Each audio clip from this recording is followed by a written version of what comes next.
Good afternoon and welcome to Nightly News. I'm Alexa Lima.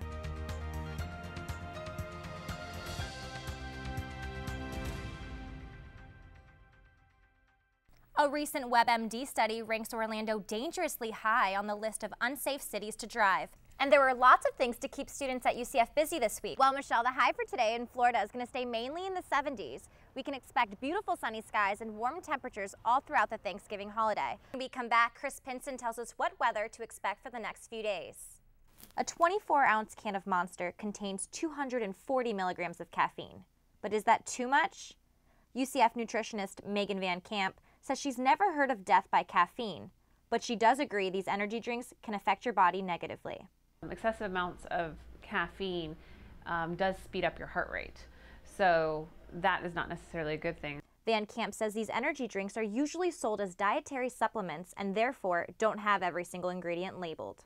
Caffeinated energy drinks like these made by Monster give you a sense of energy, but experts say that's not the only way to stay alert. UCF student and hockey player Tyler Moran says unless reports can confirm these drinks are really killing people, he plans to continue drinking them. It just gives you like a little bit of boost so you can, get through the game. And Van Camp recommends students eat healthy foods and get a good night's sleep in order to keep up their energy levels. Food is our sense of energy.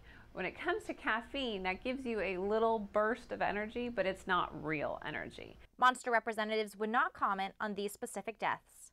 In Orlando, Alexa Lima, UCF Nightly News. Before you mail in your college admission applications, you may want to clean up your social media pages. I looked into how this could affect your admission. I call it an invasion of privacy. Student Julio Algarin believes social media should only be used to stay in contact with family and friends. Unfortunately for him, that's not the trend most schools are following.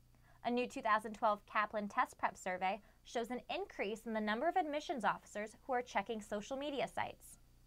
Kaplan officials say schools are discovering photos and posts on Facebook and Google that can negatively impact students.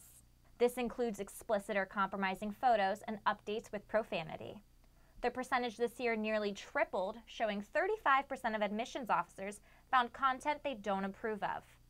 Algarin says universities shouldn't judge students based on what they see and should give them the opportunity to prove themselves. That's your own private life. That's not something that needs to be shared with anybody else. Kaplan officials recommend you limit the amount of information visible to strangers on your social media websites through privacy settings. But UCF's mass media research professor, Sherry Holliday, says sometimes that's not enough.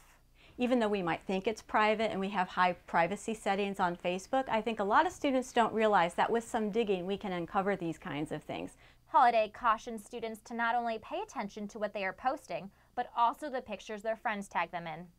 In Orlando, Alexa Lima, UCF Nightly News. Join us here again next week. Until then, have a great weekend.